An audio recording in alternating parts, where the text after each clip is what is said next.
Alors on fait le shiur pour la tzlacha de tous ceux qui font le bac blanc ce matin, et en particulier ma fille, Ditsa Bracha, Bat Irmiyahu Menachem Mendel.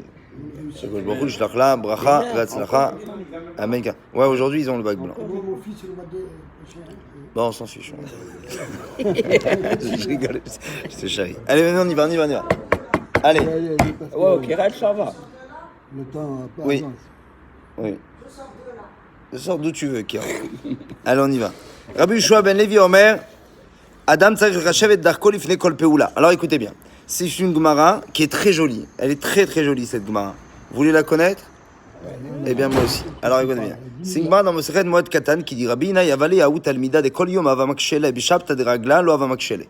Rabbi Ina, il avait un élève où dit-on chaque cours qu'il assistait, cet élève-là, qu'est-ce qu'il faisait? Il posait plein de questions. Il posait des questions. Il était très très vif. Et quand c'était le Shabbat des fêtes, là, il posait aucune question. Et quand on lui a dit comment ça se fait que toute l'année tu poses des questions à ton Rav et que là tu poses pas de questions à ton Rav, il leur disait parce que j'ai peur que si peut-être il y a une question qui va déranger un petit peu le Rav et que là comme il y a beaucoup de monde, il risque d'avoir honte devant toute la communauté. Donc afin de ne pas faire honte à toute la communauté, de pas faire honte à mon Rav devant toute la communauté, donc je pose pas de questions. Rabbi Inaï chérissait tout particulièrement cet élève-là. Et il disait sur lui le verset, écoutez bien, il y a marqué Vesham derer arenu beyesha elokim. Vous savez ce que ça veut dire? Il dit Vesham derer. Vous savez c'est quoi Vesham derer? Pas Vesham dans le sens et là-bas. Sham, non, Sham dans le sens de la chouma, de l'évaluation. C'est-à-dire que quelqu'un de bien, il va évaluer son judaïsme, il va le contextualiser, j'ai envie de dire. Je vous l'ai dit souvent, on est tous des grands DJ. Et le tout, c'est de savoir mettre la bonne musique aux bonnes personnes, avec le bon volume et au bon moment. Tout ça, il faut savoir contextualiser ta Torah. Tu peux pas dire, écoute, moi c'est comme ça a toujours été comme ça, donc là où je suis un bulldozer. Non. Tu dois savoir en fonction de qui sont les auditeurs, qui sont les personnes qui t'entourent. Peut-être qu'en faisant ta Torah comme tu le faisais là-bas, peut-être que là tu vas abîmer des gens. Ou peut-être inversement, au contraire, que là-bas tu étais d'une certaine façon ouverte, qu'aujourd'hui il faut que tu intègres un peu plus le message de façon beaucoup plus probante afin d'en faire profiter aussi les autres. Ça, c'est une façon dont le Rabbi Inaï chérissait son élève en disant Vesham. C'est pas vraiment Vesham, c'est Vesham derer. C'est-à-dire que l'homme, il sait mettre son chemin. Il sait l'adapter. Beyesha Elohim. Et il voit, en fait, si tu veux, le salut de Dieu là où il va. Là où il va, il adapte ses pas, quelque part. Ensuite, il dit Hasham ve'omed rachav et masav lifnei asiyatam zochel yishuat Hashem ve'sham derech harenu v'shone. Atalmid lo nahag betzimtzum. Ouais. Il dit, l'élève, c'était pas quelqu'un de borné. Il était pas petit dans sa façon de penser. C'est-à-dire, moi je vais étudier, et moi je veux poser des questions, alors qu'importe maintenant qui y a, et que mon Rav il est honte ou pas, mais moi je veux Torah Nitzarir. Non, attends une seconde. Il y a des conséquences à tes actes. Même les bonnes actions, ils peuvent avoir parfois de mauvaises conséquences. Savoir évaluer cela, c'est être racham. La chorma, c'est pas de bien faire tout le temps comme on a toujours fait. C'est de faire aussi en fonction de ce que ça risque de procurer par la suite. Exactement. Voir tout simplement les conséquences à nos actes. Il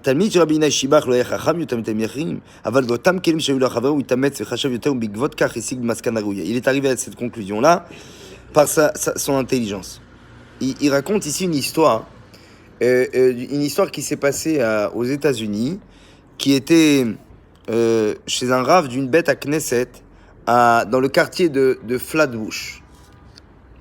Vous connaissez? Moi aussi. Asher itpasem kenoam dagul et trov artsaotav umasam bevet Knesset akatan shelo. C'était un rave qui faisait ses discours dans sa petite synagogue du quartier, et des centaines de milliers de cassettes ont été vendues. de ses cours. Il faisait des cours et qui se vendaient très très bien. Il avait apparemment une sorte d'élocution qui faisait que les gens aimaient l'écouter. Ensuite, il s'appelait, il est très très connu, il disait Arav Avigdor Miller. D'accord, très très connu, il a fait des livres aussi. Quelqu'un vraiment d'extraordinaire, j'ai entendu parler, j'ai même lu ses livres, j'en ai un chez moi à la maison, 2. Niftar Lifne Kishvim Shana, il est disparu depuis maintenant 30 ans. Achotir Achav, il a laissé après lui, Sidrat, voilà ce que je vous dis, des tomes de livres, ok, extraordinaires, qui sont basés essentiellement sur ses discours. Comme par exemple sur l'importance de l'existence, où va-t-on, Bakrach Asiri chez la Sidra, Or Olam Mechaven Arav Miller et Kal Maazinav Lafrin Ishtamesh Bemagar Chormash Nitam Lahem Alida Aboré. Et dans l'une de ses conférences là-bas, il dit aux gens comment se servir des outils que Dieu nous a donnés et savoir s'en servir convenablement. Alors, Bechol Moach Enoshin et Toach Chormash Shenata Aboré Shechol Adam Lishov Ota Mitoch Atzmo Lachar Tzeto Lavira Olam. Dieu il a donné la sagesse à tout le monde pour savoir, tout simplement, prendre les éléments qui sont en face de lui afin de pouvoir y puiser, on va dire, toute l'efficacité de cette sagesse. Enfin, l'école Echad Sechel Ammok Betoro. Tout le monde a une sorte de cerveau profond. Veotsaoto, la poal, et la faire sortir, on va dire, sur le coup de la pratique. Rak, elle dépend de quoi? Bechaim Nechonim Vechinur. Parce qu'on appelle une sorte de j'ai envie de dire un mot, il me manque. C'est seulement si on a compris quel est le bon sens de la chose. Il suffit pas juste d'étudier de la Torah. Encore faudrait-il savoir aussi l'extirper, cette théorie, et de savoir la ramener en pratique. C'est ce qui fait d'ailleurs tous les dégâts de l'orthodoxie. Ok, quand je dis les dégâts de l'orthodoxie, j'entends que tous ceux qui, quelque part, sont empreints d'un message, mais qui ont du mal à l'exprimer dans le quotidien. Comment cette Torah-là, qui a 3500 ans, comment tu l'opères dans ton quotidien, dans ton métro, boulot, dodo, dans ton travail, et ainsi de suite. Rav Miller, alors lui, pour essayer d'expliquer ça, il demande une question qui est très intéressante. Il dit, qu'est-ce qu'un homme ressent avant de décider ce qu'il doit ressentir? C'est-à-dire que un homme, il doit être ramené d'abord, avant même de ressentir, de savoir qu'est-ce qu'il se doit de ressentir. Il dit, Aergesh Harishoni, Mushpa Minam Bitziot. Le premier sentiment qu'un homme a, vous savez, on a simplement des, comme c'est, en français on appelle ça plus une sorte de rouche, de sens. C'est un sens développé. Il y a des gens qui sont sensibles à des causes, à des personnes, à des relations, que vous et moi seraient totalement différents. Il y a une sensibilité que chacun n'a pas et que d'autres ont. Qu'est-ce qui fait que j'ai cette sensibilité ou je n'ai pas cette sensibilité que l'autre a ou l'autre n'a pas? Il dit en général, les sensibilités sont drainées à travers les motivations d'une personne. Et disait-il, Im kol kulcha rotson lafik matzmechet tatov beyoter. Si une personne, elle a comme aspiration et comme motivation de ressortir le meilleur qui est en elle, ashikul she'enchet achlatototra yeh. Ouais. Alors, ce qui va se passer, c'est que tes décisions seront portées. Aïm amabat likivun ploni yavili toelet olo. Est-ce que cette relation, est-ce que cette approche va m'amener à une sorte d'intérêt supplémentaire dans le fait d'évoluer pour ma personne? Et donc, Dougma Machem, il donne un exemple. Il dit, admettons, Adam Yodea, Mikol Prat Babria Efshar Lilmod, Al Chazdo Agadol, de toute la création, on peut apprendre la bonté et la grandeur de Dieu. Comme je vous disais la dernière fois, Bernard Werber avec la trilogie des fourmis.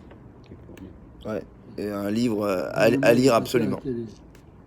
Et là-bas, כאשר תתקל במהלך טיול בוקר אביבי בצמח שן הארי המזדקר מעל הדשא בגינה, אתה תכוון את המצלמה שמאוחר ותצלם את שן הארי הזה הצומח בר.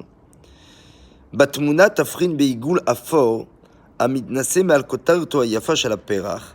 בעודך עומד ותמה מהו העיגול הזה ומדוע הוא תמיד יותר מהעשב שסביבו. והנה מתמלא פתאום האוויר Beke'en mitzonachim tani manfutsim lekol ever beshel yadcha, shenaga be'akra ba'igul. הלא הוא תרמיל הזרעים של שן הארי, ואז אינך מבין שתרמיל הזרעים גבוה יותר כדי שהמנצרים שלו אכן יוכלו להתפזר ולא יסתבכו כי צמיחה ממלאה את האדמה שסביבם.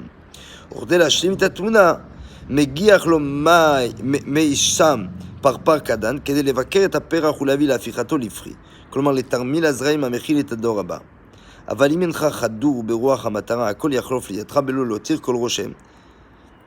Et donc il donne un exemple ici, je vous dis très sincèrement, il faut revoir cet exemple qu'il est en train de donner, et ce qui veut dire, de façon, sans entrer maintenant dans le texte qui a été dit maintenant, ce qui veut dire c'est que ce qu'il a fait Rabbi Inaï, l'élève en tout cas de Rabbi Inaï, Alenu liot muddaim la matarot shenu rotzim leasig. À nous de savoir quel est l'objectif où on désire arriver. Et si une personne se pose cette question à chaque fois d'agir dans sa vie, alors automatiquement il fera les choses comment? Avec beaucoup de réussite. Ce qu'il dit en fait au début d'ailleurs dans la préface, il dit que beaucoup de fois dans l'année, on est amené à prendre des décisions. Il dit en fait, ce qu'il faut savoir c'est que chaque action, il faut se demander qu'est-ce que Hachem veut de moi exactement. Il ne faut pas être borné dans le sens où Hachem il veut que j'étudie la Torah, alors j'étudie la Torah quoi qu'il arrive. Non. Ce qu'il veut Hachem c'est quoi? C'est pas que tu étudies la Torah. C'est que tu apprennes la Torah, que tu comprennes la Torah, et que tu en arrives à l'aimer. Il dit, mais si quelqu'un il crée de cela une sorte de conséquence mal gérée, alors il sera arrivé exactement à l'inverse de ce que l'objectif était au départ. Donc il dit, d'abord la vraie réussite, je pense, dans la vie, c'est de savoir se demander la question, c'est avant de faire et d'engager, on va dire, même une bonne action, de se dire, mais en fait, qu'est-ce que Hachem désirait dans ce cas-là? Le fait de se poser la question, c'est déjà prendre la protection que l'action sera drainé de la façon la plus juste possible. Voilà, Chazak Baruch. Kadish.